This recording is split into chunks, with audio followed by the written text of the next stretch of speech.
Bonjour, bonjour. On va démarrer cette revue de presse psychologie positive. Comme tous les jours, je passe à la cam, bien sûr. Bonjour, bonjour. Alors nous sommes le jeudi 9 mars. On va, encore une fois, regarder un petit peu ce qui se passe en termes de publications scientifiques, en termes de publications de vulgarisation aussi autour de la psychologie positive. Et pour aujourd'hui, je vous ai sélectionné deux articles dont on va parler. Un article sur les forces de caractère et les relations amoureuses, et un autre article sur le jeu à l'âge adulte. Et vu l'heure qu'il est, on va simplement regarder ces deux articles-là. Et bien sûr, on va commencer immédiatement.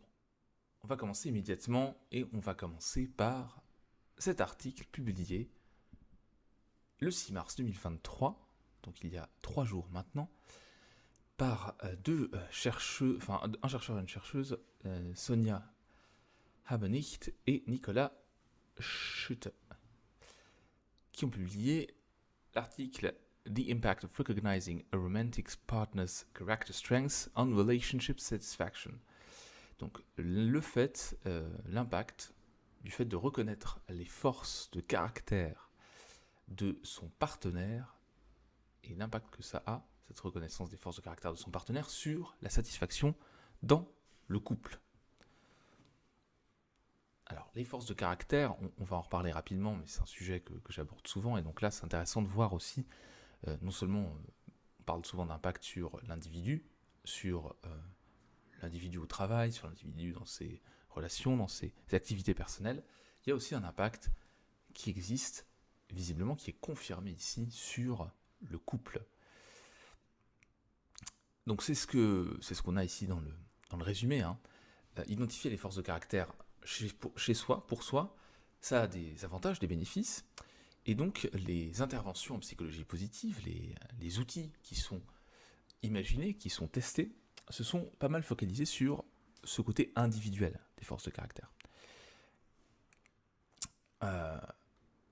Et donc eux se sont posé la question de l'impact de reconnaître les forces de caractère de l'autre, quel impact ça pouvait avoir dans la relation.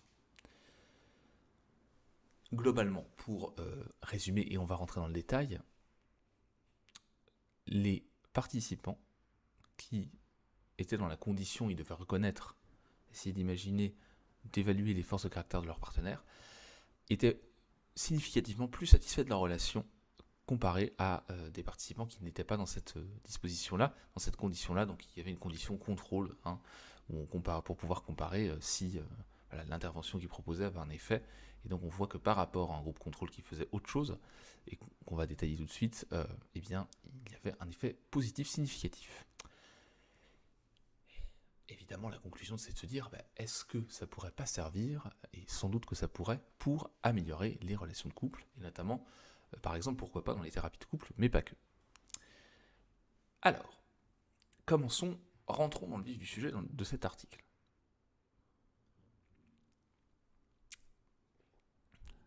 Première chose, première évidence, je dis que c'est une évidence parce que vous l'avez sans doute constaté, les relations romantiques saines ont une influence émotionnelle positive sur le bien-être en général. Quand on a une plus grande satisfaction dans le couple, on a une plus grande satisfaction dans la vie en général, plus d'émotions positives, moins d'émotions négatives et moins de chances de faire une dépression. Donc ça, c'est un petit peu le constat global sur la qualité des relations de couple. Ça, c'est des choses qu'on sait, qu'on a pu tester et qui rejoignent un petit peu le bon sens, j'ai envie de dire, populaire, et ce qu'on peut constater de manière anecdotique dans notre environnement personnel. Les forces de caractère, qu'est-ce que c'est ? Alors très rapidement, il resitue un petit peu les choses. Si vous suivez un peu le travail de se réaliser que je fais sur le blog Se Réaliser, vous connaissez ça, mais les forces de caractère, donc selon la définition, selon la classification de Peterson et Seligman, qui a un petit peu évolué évidemment depuis 2004, mais qui reste quand même stable dans 95% de ce qui avait été construit à l'époque. Donc c'est une classification de 24 forces. Et ces 24 forces, elles sont réparties en 6 catégories qui sont des vertus, donc la sagesse, le courage, l'humanité, la justice, la tempérance et la transcendance. Et là-dedans, vous avez respectivement 5, 4, 3 forces à chaque fois, ce qui nous donne 24 forces. Alors, donc ça, on sait que le fait d'utiliser ces forces de caractère au quotidien, ça a un impact et un lien fort avec le bien-être personnel et le bien-être subjectif, donc le bonheur en fait, hein, quand on traduit en langage courant. Et encourager le fait que les individus reconnaissent, enfin, prennent conscience de leurs forces, plutôt en français, ça a aussi un effet donc, sur le bien-être, mais aussi sur l'auto-efficacité, c'est-à-dire le fait de se sentir capable de faire des choses. Donc là, ils parlent de méta-analyse et ils nous disent voilà, c'est tous les effets positifs que ça, dont j'ai parlé tout à l'heure quand je parlais du résumé.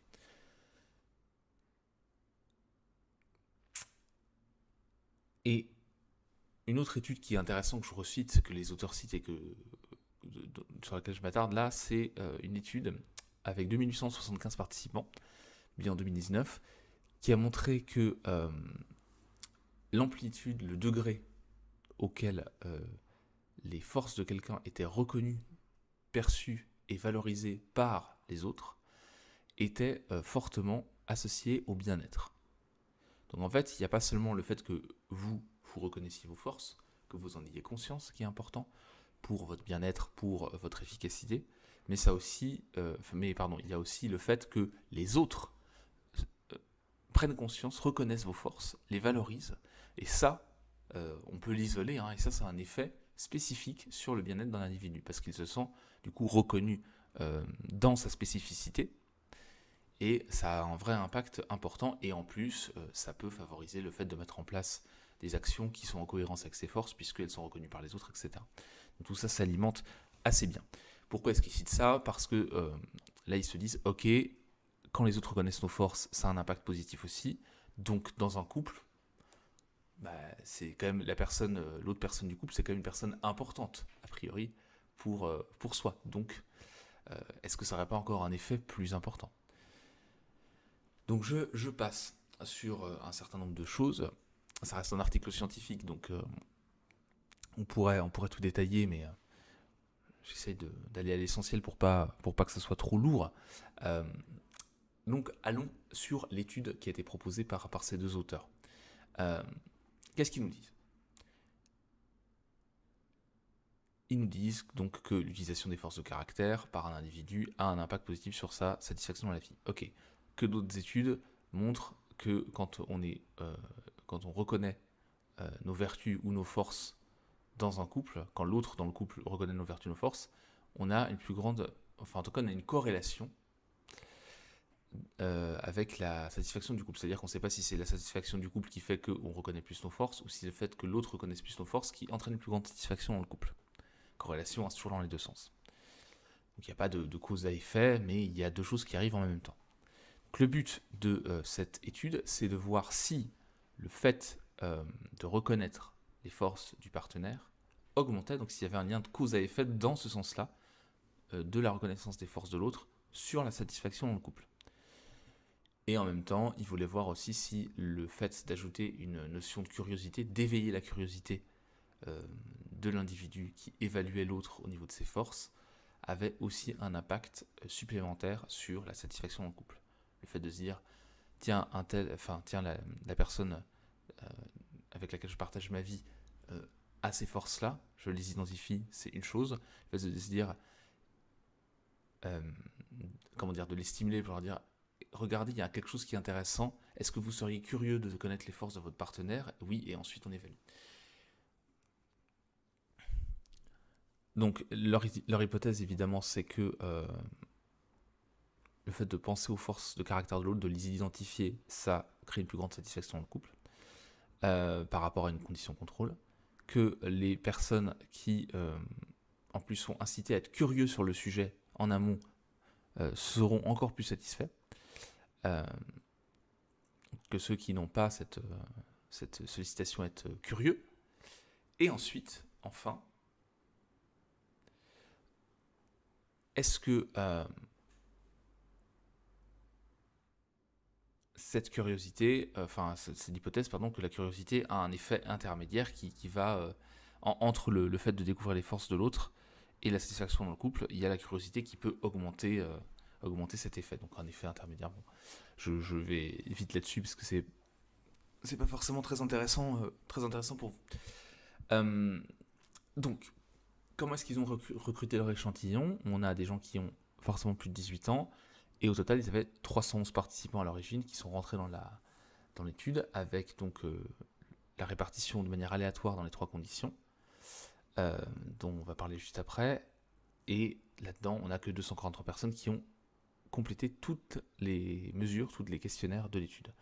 C'est une étude qui a été faite en ligne, et donc c'est normal, il y a de la perte, il y a de l'attrition, comme on dit, de la perte d'échantillons, de la mortalité de l'échantillon au fur et à mesure, donc c'est normal d'avoir ce genre de perte-là, de gens qui ne vont pas au bout, contrairement à une expérience de labo, où on se déplace en physique, mais qui est beaucoup plus coûteuse et qui nécessite beaucoup plus de moyens pour être mise à bien, ou alors on va avoir beaucoup moins de personnes qui participent, parce que justement ça coûte trop cher. Donc dans cet échantillon, on a 185% de femmes, 185 personnes qui sont des femmes, 53 personnes qui sont des hommes, et 4 qui s'identifient comme autres, et 1 qui ne préférait pas répondre. L'échantillon, c'est entre 18 et 73 ans. Et 90% des gens qui ont répondu à l'étude étaient dans une relation hétérosexuelle. Et 18 personnes de l'échantillon étaient dans une relation homosexuelle, et 6 étaient dans une relation autre. Et la durée de relation, elle variait de 1 à 48 ans. Voilà, avec une moyenne à 11 ans, à peu près, et un écart type de 10. Donc, pour vous dire que c'était assez important la répartition. Alors, comment ça s'est passé? On parlera des limites après, à la fin de l'article, bien sûr. Les participants évaluaient leurs partenaires, les forces de leurs partenaires, sur le Character Strength Rating Form, le CSRF. Et donc le CSRF, je vous montre rapidement. C'est quelque chose qu'il y a dans le guide des forces que vous pouvez télécharger. Alors là, évidemment, c'est en miroir, donc vous ne voyez pas. Le guide des forces que vous pouvez télécharger sur le blog Se Réaliser, qui est gratuit. Hein. Là, je l'ai en version papier. Et dedans, vous avez justement cette échelle qui a été traduite en français, que j'ai traduite en français, qui existe en allemand et en anglais. Donc, parce qu'à la base, c'est des chercheurs allemands qui l'ont créé. Donc, ça ressemble un peu à ça. Je vous montre. Ça ressemble un peu à ça. Vous avez les 24 forces qui sont listées. Et vous devez cocher, dire, ok, cette force-là, avec les petites définitions brèves, représente les caractéristiques de la personne que je suis en train d'évaluer. Dans le guide des forces, justement, on le fait en mode auto-évaluation, évaluation par un membre de la famille et évaluation par un ami. Et donc vous avez comme ça, les personnes qui peuvent sélectionner les forces qui vous représentent. Et en plus, dans le guide des forces, vous passez, je vous incite à passer le test des forces vraiment un peu plus long scientifique pour évaluer vos 24 forces de caractère. Et donc ça, c'est quelque chose qui est intéressant et qui fonctionne bien et qui est validé, qui est évidemment moins précis que le test complet, mais qui permet justement de faire évaluer, d'évaluer quelqu'un d'autre, d'imaginer, de dire, ah bah tiens, je pense que cette personne-là, c'est ça qui la caractérise. Donc c'est ça qu'ils ont passé, qu'ont passé les personnes qui ont participé à l'étude. Et ensuite, ils devaient aussi évaluer, donc par rapport à la satisfaction dans le couple, l'échelle c'était... on va en parler après. Là, la différence, en fait, c'est que, contrairement là où on coche une case dans le guide des forces, là, ils ont décidé de prendre une échelle, c'est-à-dire une échelle de 1 à 9. Cette force-là représente fortement mon partenaire ou pas du tout. Là où moi, c'est plus la version de base en oui-non. Là, on est un peu plus dans le détail, dans la subtilité. On a une échelle de 1 à 9. 1 qui veut dire pas du tout. Ça ressemble pas du tout à mon partenaire ou à ma partenaire, et 9 qui veut dire c'est complètement lui ou elle. Donc ça, c'est pour l'évaluation des forces de l'autre. Ensuite, on a la condition de curiosité, où on demande aux personnes qui participent dans cette condition-là, en plus d'évaluer les forces de leur partenaire, est-ce que vous pensez connaître les forces de caractère de votre partenaire? Est-ce que vous êtes curieux d'en apprendre plus sur le sujet, de les connaître?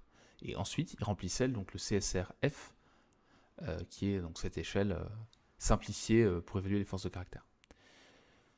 La condition contrôle, donc ça c'est une condition où en plus il y a ces questions-là de curiosité.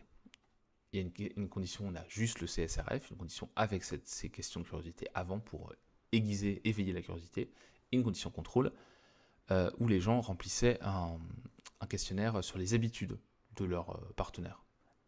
Voilà, avec 24 questions du type mon partenaire, alors en anglais je traduis partenaire parce que c'est plus simple, mais voilà, en anglais c'est vrai que c'est plus simple, c'est mon partenaire aime lire des magazines, etc., etc. Donc il y a 24 propositions comme ça d'habitude, et on dit oui, de 1 à 9, oui, ça ressemble, enfin non, ça ressemble pas du tout, oui, c'est vraiment, ça c'est vraiment lui ou elle complètement, quoi. Et donc pourquoi 24 questions? Pour que ça soit exactement la même durée, etc., que ça soit vraiment identique en termes de construction d'outils. Pour évaluer la satisfaction dans le couple, ils ont utilisé une échelle qui s'appelle The Relationship Adjustment Scale, qui est une échelle validée, pour évaluer la satisfaction globale, générale, dans le couple.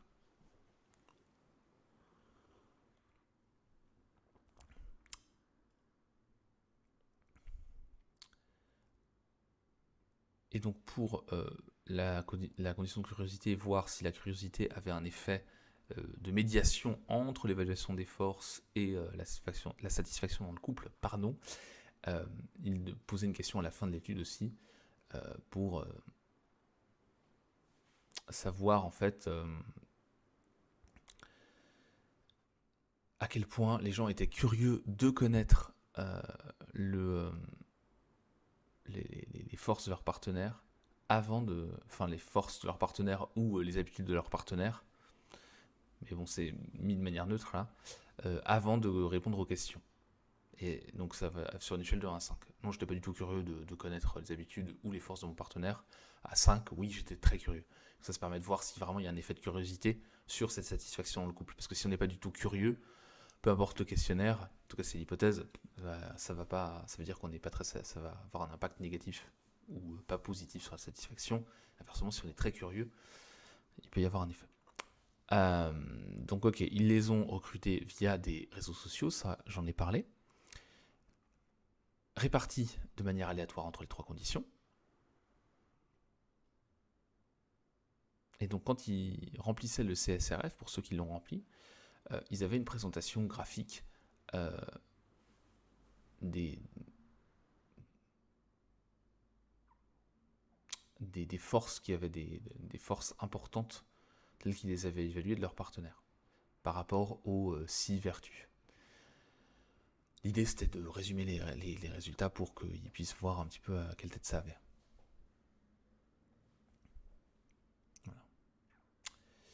Voilà.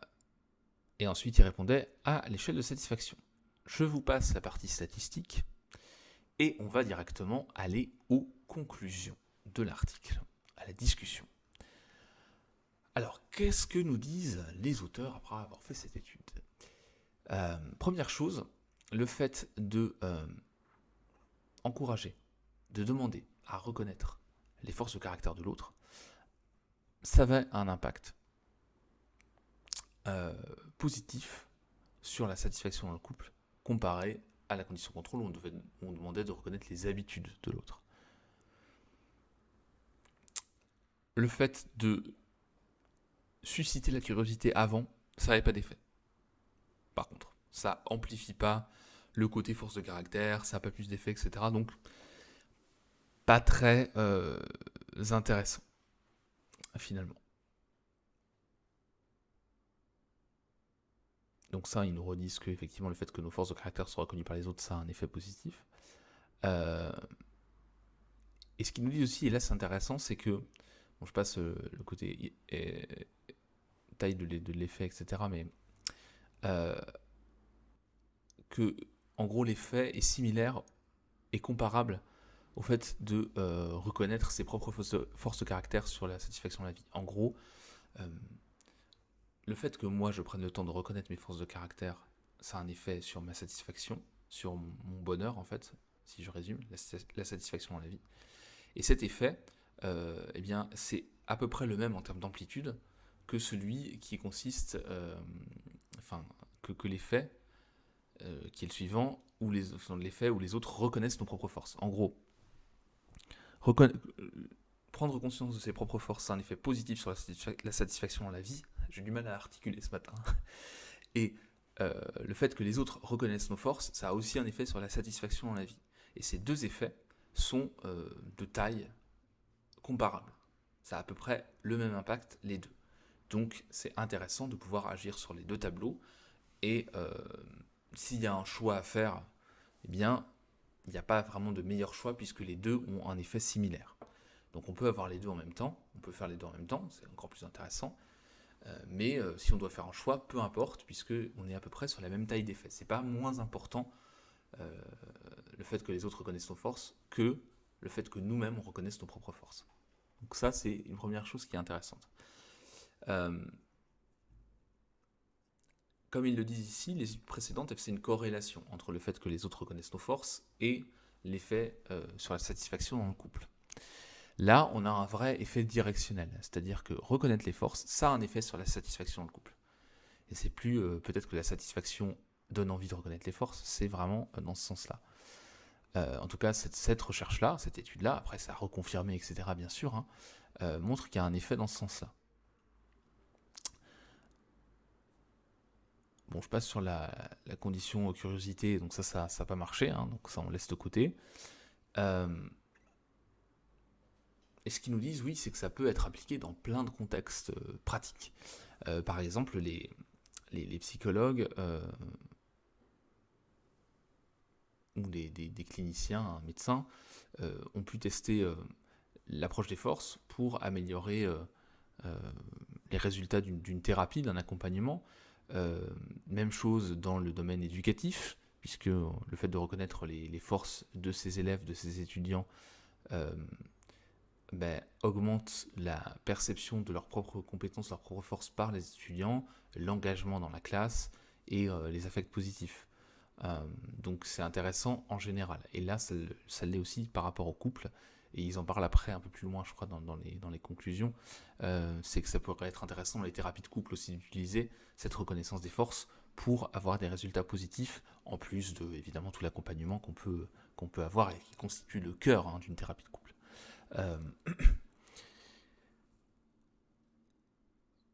Ce qu'ils nous disent aussi, c'est que, vu la taille de l'échantillon, vu que c'était en ligne et qu'il y a un fort taux d'attrition, donc un fort taux de perte, il faut rester quand même prudent sur les conclusions et la généralisation des conclusions. Et ils nous disent aussi peut-être que le groupe contrôle, il y avait un effet placebo. Donc la différence par rapport au fait de ne pas intervenir, elle aurait pu être plus grande. Peut-être qu'il y a même un effet positif, le simple fait de se concentrer sur les habitudes de l'autre, ça peut avoir un effet positif de je m'intéresse et finalement j'apprécie un petit peu ses habitudes et ses petites manies, etc. Comparativement au fait de reconnaître ses forces. Et peut-être que la condition contrôle avait déjà un effet placebo positif. Et donc la différence qu'on a observée significative entre cette condition-là et la condition avec les forces, dans la réalité, en fait, les forces, c'est peut-être un effet encore plus important. Alors, autre limite, c'est qu'il n'y a pas eu de mesure, pas de mesure préalable de la satisfaction dans le couple avant l'intervention. Donc, on n'a pas tout à fait l'effet d'évolution. Est-ce que ça a un impact significatif par rapport à avant ou non? On ne sait pas vraiment.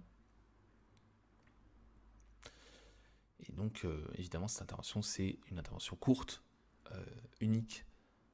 On n'a pas des mesures répétées, on n'a pas de pré-test, donc ça a quand même des limites. Il faut rester prudent, même si, encore une fois, dans d'autres domaines, le fait, et dans d'autres études, le fait de reconnaître les forces de l'autre dans une relation quelle qu'elle soit, a un impact positif sur cette relation, sur la satisfaction par rapport à cette relation, etc. Donc, c'est quand même cohérent par rapport à la littérature qui existe déjà. Donc, en conclusion, désolé, je ne suis pas parfaitement réveillé ce matin. En conclusion, ce qu'on peut dire, c'est que reconnaître les forces de caractère dans le couple, les forces de caractère de l'autre dans le couple, ça augmente la satisfaction par rapport à la relation.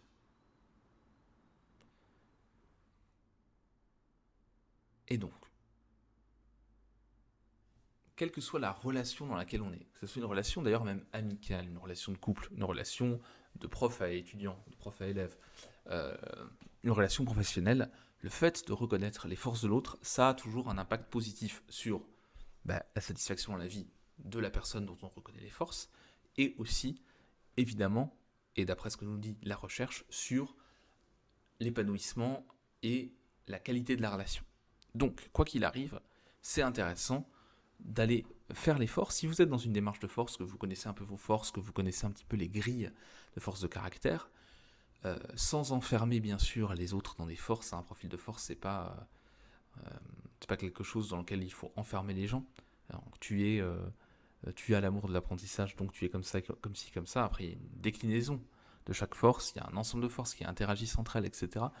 Mais c'est intéressant d'essayer de repérer un petit peu les forces des autres, de voir un petit peu dans quel profil ils peuvent tomber. Alors, on a évidemment des marges d'erreur, parce qu'on n'exprime pas toutes nos forces principales dans tous les contextes. Malheureusement, on n'a pas toujours l'opportunité, ou quand on n'en a pas pris conscience, on n'a pas toujours le réflexe de faire ça. Donc ça a des limites, mais c'est intéressant d'avoir cette grille de lecture parce que ça permet de reconnaître des points forts, des qualités chez l'autre, et donc si c'est par exemple dans un contexte professionnel, de se dire ok, je vais plutôt adopter cet angle-là, ou si je dois travailler en groupe avec cette personne-là sur un projet, eh bien on va plutôt répartir les choses de telle ou telle manière pour qu'elle puisse s'appuyer sur ses forces, donc elle sera plus efficace, elle sera plus épanouie, et moi je pourrai m'appuyer sur mes propres forces, etc. Et ça fonctionnera beaucoup mieux pour tout le monde. Voilà, donc c'est intéressant toujours d'avoir cette démarche de force et de reconnaître les forces chez l'autre. Évidemment. On va passer à un article de vulgarisation un peu plus simple qui est sur le jeu à l'âge adulte. Et on va le faire tout de suite, ce sera beaucoup plus court, je pense, et on va terminer sur cet article-là. Donc allons-y, c'est parti. Alors, un article publié dans The Conversation. Si vous ne connaissez pas ce magazine, c'est un magazine en fait qui donc est publié en anglais aussi en français, et c'est en fait des chercheurs qui vont écrire des articles dans ce magazine-là et qui vont s'appuyer sur des recherches, mais c'est des articles de vulgarisation. Voilà. Alors ici, l'article publié le 28 février par Trudy Meehan, qui travaille au Centre de psychologie positive et de santé de l'Université de médecine et de sciences, et de santé RCSI. Alors je ne sais pas exactement où c'est. The Royal College of Surgeons in Ireland, voilà. Donc le Collège royal des chirurgiens d'Irlande. Donc c'est plutôt en médecine et en santé mentale, et donc elle travaille dans ce centre-là.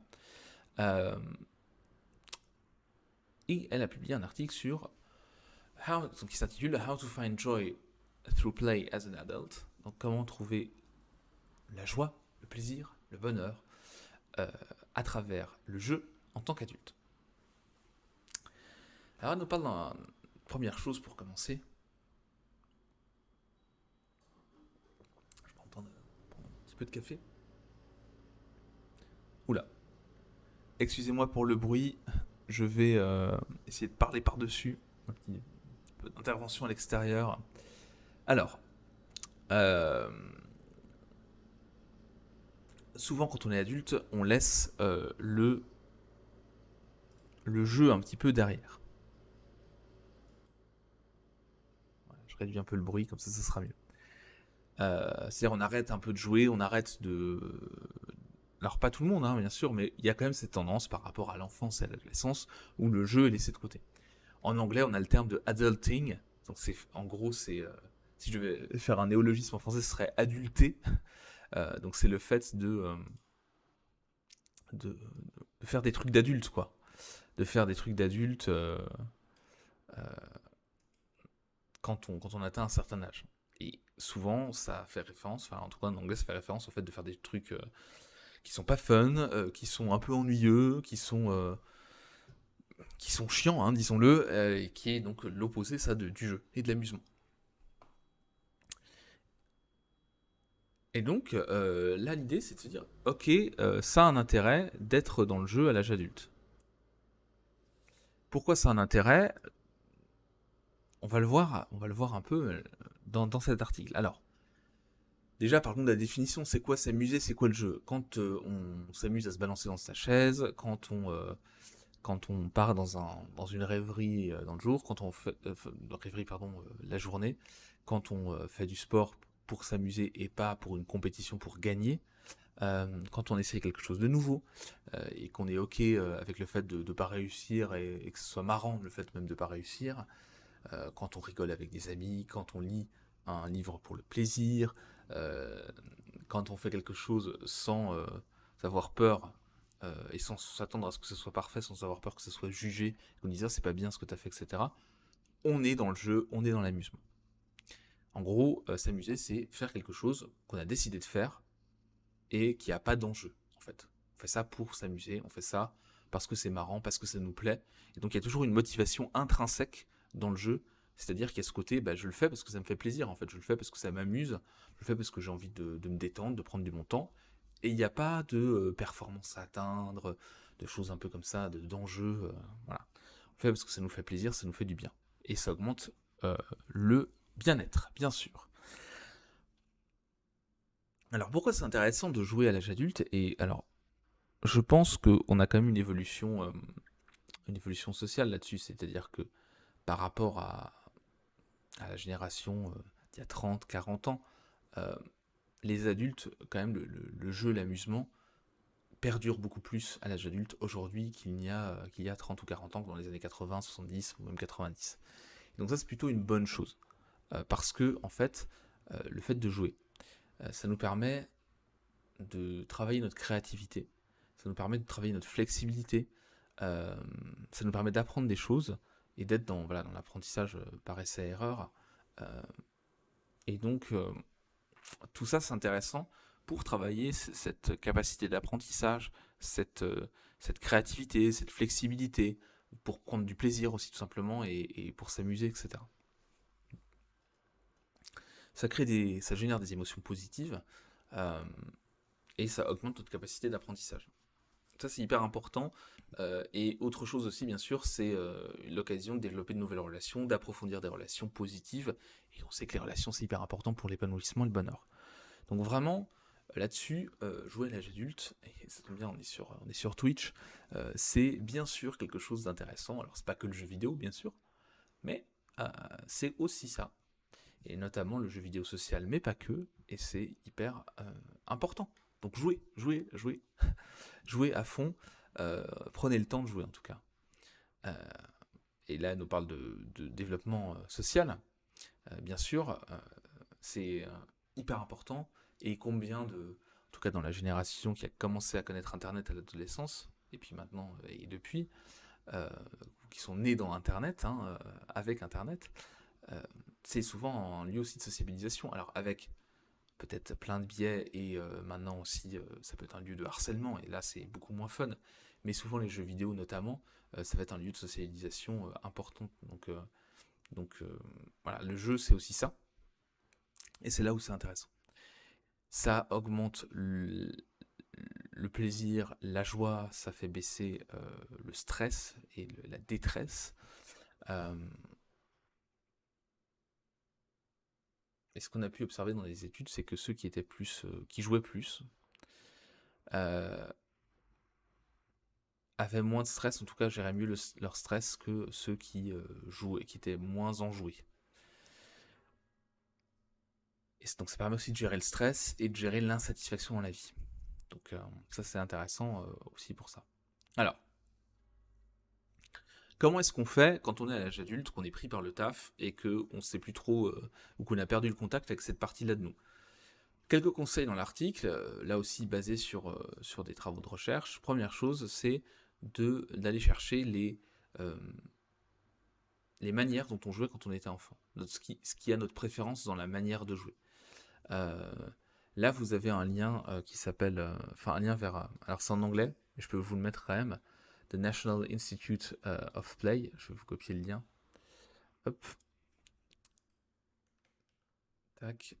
où vous avez accès à des tests, enfin des tests, plutôt différents profils de jeu. Quel profil de jeu avez-vous? Et donc, est-ce que vous êtes plutôt dans la compétition, plutôt dans le mouvement, plutôt dans la danse, etc. Et vous avez ça alors je peux vous montrer rapidement. Tac. Play Personalities, vous avez ça ici. Et vous avez les différentes catégories. Vous pouvez regarder un petit peu et on arrive à identifier assez facilement dans quelle catégorie on tombe. Donc c'est intéressant, ça peut être intéressant pour se dire, ok, c'est ça mon domaine. Bon, c'est une manière comme une autre hein, de réfléchir à ça. Et ça peut vous permettre de savoir vers quel type de jeu vous pouvez aller. Si c'est de la compétition, si c'est plutôt des trucs, des trucs fun, des trucs créatifs, etc. Vous pouvez aussi réfléchir à des hobbies que vous aviez quand vous étiez jeune et que vous avez laissé de côté. Peut-être vous replonger dedans, les réexplorer. Donc ça peut être une chose. Aussi, si vous êtes curieux, vous avez envie de découvrir de nouvelles activités, c'est l'occasion de les tester. Donc ça, première étape, peut-être identifier un petit peu notre personnalité de jeu et ce qu'on a fait quand on était plus jeune et qu'on a peut-être laissé de côté pour s'y remettre. Et deuxième étape, c'est de planifier les moments de jeu. Alors il ne s'agit pas d'être méga rigide, parce que sinon c'est plus très fun, mais se dire, ok, je prends le temps, c'est important dans mon agenda d'avoir des périodes, des plages où je m'amuse, en fait, tout simplement. Et donc là, on peut faire une playlist, alors, jeu de mots en anglais, c'est-à-dire faire une liste d'activités marrantes, fun, qu'on a envie d'essayer, ou qu'on aime faire, et d'aller piocher dedans quand on a du temps pour s'amuser, pour jouer, quand on arrive à cette plage dans l'agenda où on a prévu de s'amuser. Et donc au fur et à mesure, on peut ajouter des éléments à cette playlist, et voilà, comme ça, on teste. Et n'hésitez pas aussi à ajouter des gens et à proposer à des gens de vous rejoindre dans ces activités, qui peuvent être des activités collectives, qui peuvent être des activités partagées, etc. Parce que, évidemment, le fun, ça se partage, et le jeu, ça se partage. Une fois que vous avez planifié, que vous avez testé un peu des choses, que vous avez pris le temps, alors il y a peut-être des choses qui ne seront pas si fun que ça, que vous mettrez de côté, d'autres que vous découvrirez, c'est l'occasion, hein, c'est tout le travail, tout le travail, c'est toute la démarche qui consiste à ça, hein, c'est aussi, il faut faire le tri, hein, ça ne veut pas dire que ça va être forcément tout de suite hyper fun, chaque activité que vous avez testée, que vous ne connaissez pas, etc. Mais voilà, au moins vous découvrez des choses. Et vous identifiez un peu mieux au fur et à mesure ce qui vous amuse et ce qui vous amuse moins. Et ça peut évoluer dans le temps aussi, donc ça c'est normal. Et donc ensuite, ce que propose cette chercheuse, c'est de se dire, ok, on n'a pas tout le temps, on prend pas tout le temps de s'amuser quand on est adulte. Et donc c'est important de planifier, de voir ce qui pourrait nous plaire le plus, de tester, et ensuite de réfléchir à des moments passés où on s'est amusé, où les autres étaient enjoués avec nous, il y avait cette ambiance un petit peu de jeu, cette ambiance légère, et le fait simplement de s'en rappeler, de se remémorer ces moments-là, ça peut améliorer le bien-être et réduire la dépression. Évidemment, vous pouvez aussi vous rappeler de ce que vous avez fait dans la semaine. Si vous avez mis de côté un temps pour le jeu, pour la détente, pour l'amusement, eh bien au fur et à mesure, vous allez accumuler les durées et les périodes comme ça. Et donc ça peut être sympa, une fois par semaine, d'écrire aussi, pendant 10-15 minutes max, 3 choses amusantes que vous avez faites dans la journée. Qui était impliqué dans cette activité et comment vous êtes senti à ce moment-là. Alors, soit vous faites des activités de manière hebdomadaire, soit vous essayez aussi, là c'est un autre angle, et donc vous pouvez faire un petit point, vous avez votre playlist, vous dites ok, ça m'a plu, ça m'a plu, etc. Et donc toutes les semaines faire un petit point de 5 minutes pour savoir ce qui vous a plu, pourquoi ça vous a plu, et ce que vous écartez, et pourquoi, et ce que vous pourriez faire d'autre, et pourquoi. Et là, il nous propose autre chose qui se rapproche un peu des 3 choses positives par jour, la démarche des 3 choses positives par jour. Si vous ne connaissez pas, vous pouvez chercher ça sur le blog Se Réaliser, vous allez trouver comment faire les 3 choses positives par jour. Donc là, l'idée, c'est la même chose, sauf que l'idée sur 3 choses positives, c'est 3 choses amusantes, 3 choses un peu de jeu que vous avez faites, 3 choses fun que vous avez pu identifier dans votre journée, au lieu de 3 choses positives. Et donc, avant de vous coucher, vous notez, voilà, qu'est-ce que c'était, qu'est-ce que j'ai ressenti, en quelques mots, hein. Il faut que ce soit bref, 10-15 minutes, c'est beaucoup, ça peut être un peu moins que ça. Donc, qu'est-ce que j'ai fait, qu'est-ce que j'ai ressenti, qui était impliqué dans la situation, et pourquoi c'était fun. Et vous faites ça pendant une semaine, tous les soirs, et vous allez identifier aussi ce qui vous amuse. Ça permet aussi d'identifier un petit peu, est-ce que quand je m'amuse, il y a toujours des gens impliqués? Est-ce que quand je m'amuse, c'est un type d'activité particulier? Est-ce que je suis dans une posture particulière? Est-ce que c'est dans un lieu particulier, etc., etc. Ça permet d'identifier des schémas. Donc ça, c'est intéressant aussi. Voilà pour cet article qui s'intitulait How to find joy through play as an adult. Donc là, un article beaucoup plus de vulgarisation, où on explique un petit peu pourquoi c'est important et comment faire pour prendre un peu plus de plaisir au quotidien, être un peu plus dans le jeu au quotidien. Vous avez des références à des articles de recherche, hein, dans l'article, hein, ça reste de conversation, donc tous les liens que vous avez, beaucoup de liens que vous avez, en fait, ça renvoie à des articles de recherche. Donc si ça vous intéresse, vous pouvez regarder ça en retapant le titre de l'article et vous allez le retrouver assez facilement.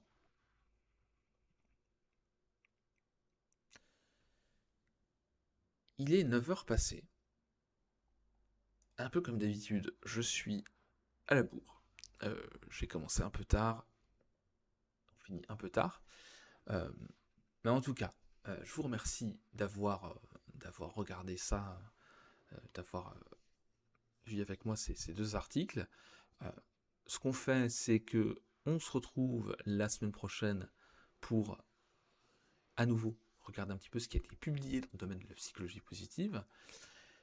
Moi, il me reste à vous souhaiter une très bonne journée. Peut-être, encore une fois, je dis ça à chaque fois, mais peut-être que je restreamerai dans la semaine.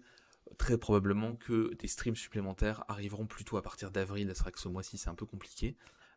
Donc, pas de promesses. Mais en tout cas, moi, je vous souhaite une excellente journée. Et puis, je vous dis tout simplement à la semaine prochaine. Ciao!